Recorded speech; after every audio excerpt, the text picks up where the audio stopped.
Hey everybody, this is my 40 breeder, and today we are going to get in there and do a little bit of maintenance on it. Going to do a simple water change, get the glass wiped down. Nothing really big is going to be happening within the tank, but what we are really going to focus on in this water change is the filter. I've got a Sun canister filter on this tank, and it has been a very long time since I've opened that up and cleaned that out. I couldn't even tell you how many months it's been. But that is my goal today. We're going to get this filter opened up, we're going to get that cleaned out, and we are going to have a look inside to see what the inside of a several-month-old canister filter looks like. So sit back, relax, and let me get started. We'll go get right into that filter and have a look inside. Alright everybody, here we go. We're going to open this one up together and see what it actually looks like in here.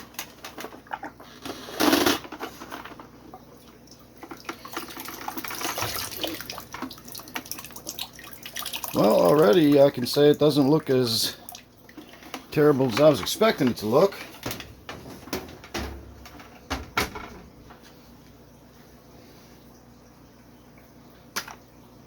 So we can clearly see that we've got plenty of... This is poultry grit, so that's what adds my mineralization to the water. Keeps my carbonate hardness stable. And of course these are just bio balls. And you can even see the liner that I put in the top tray is not really that dirty. Normally I go through these one at a time, but for the sake of this video I'm just going to go ahead and pull them all out and we can have a look at them. And likewise, very, very clean. If I'd have known this is what the inside of the filter looked like, I would not even have bothered changing it. I mean, it looks like I just changed it a couple of weeks ago. So I may have done a water change on this tank and actually done some filter service more recently than I realized, but I would swear it has been months and months on end since I got in here and did any actual filter cleaning. So again, each tray consecutively just looks fine. And so the bottom tray is the one we're waiting to get to. That's the one that's actually the filter part, and you can see already it's still got some white coloration to it. So that is by no means a filthy, horrible, disgusting filter. Again, if I'd have known it looked like this, I'd have just left it alone. I wouldn't even have bothered done the filter change on it. But since we've taken it apart, we're going to go ahead and get it all cleaned up and refreshed and start over. So there you go. That was a look at the inside of it. See you all back at the tank.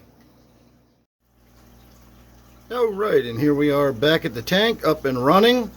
I wound up doing a really significant water change. I usually do whenever I get in and mess with the filter. By the time I get done with the filter, I look in here and the tank is 70% empty. So I probably did a 65-70% water change today. I don't know how much I impacted the water.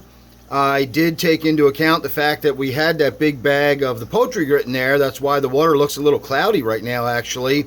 When I started the filter back up, that initial sort of burst of the dissolved milky looking stuff from that came out.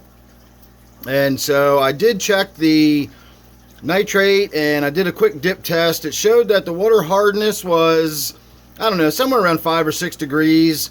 The carbonate hardness was likewise around 5 or 6 degrees, so that's pretty good. The pH was a little higher than I expected. The pH was up almost at 8. It was between 7.5 and 8 on my little dip strip. So that was significantly higher than I was expecting to see it.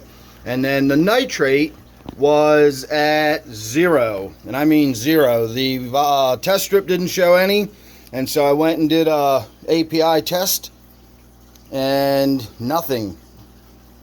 So I have 0 nitrate in this tank. Now keep in mind there's only 6 fish in here. There's 4 Siamese algae eaters, 2 rubber lip plecos, and then I have 5, well, I recently added a 6th nearite snail. You can actually see one is on the glass right there. Got 2 right there. I have another one right there. So the nearite snails are doing a pretty good job cleaning up in here. You can see teeth marks from the rubber lip plecos. You can see where these rocks have gotten all nice and cleaned off. So again, the tank's coming together. It's just sort of cleaning itself up.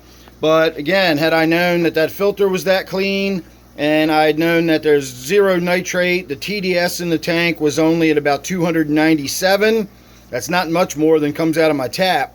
So this tank really didn't need any maintenance at all. I just felt like it had been a long time since I've gotten in there, and so I went ahead and got in there and did some maintenance. The filter was my main concern, and I was shocked at how clean that was. I still am scratching my head as to when the last time I actually did a filter change really was on that.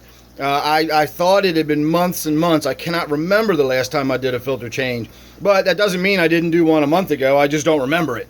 But I really, again, I don't know. It seems like it's been a really, really long time since I've done a filter change in this tank.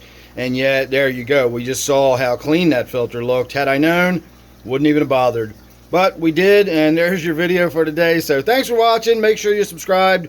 Don't forget, I do a live stream every Friday night at 8. And on Sunday nights, I now do my live stream at 7 p.m. Eastern Time. And then, of course, on Wednesday evening, I do a members-only live chat. So if you're interested in that, sign up for a basic membership, and you will have access to my Wednesday night live stream as well. Otherwise, I'm going to say thanks for watching. Hope you enjoyed this one. See you real soon in the next one.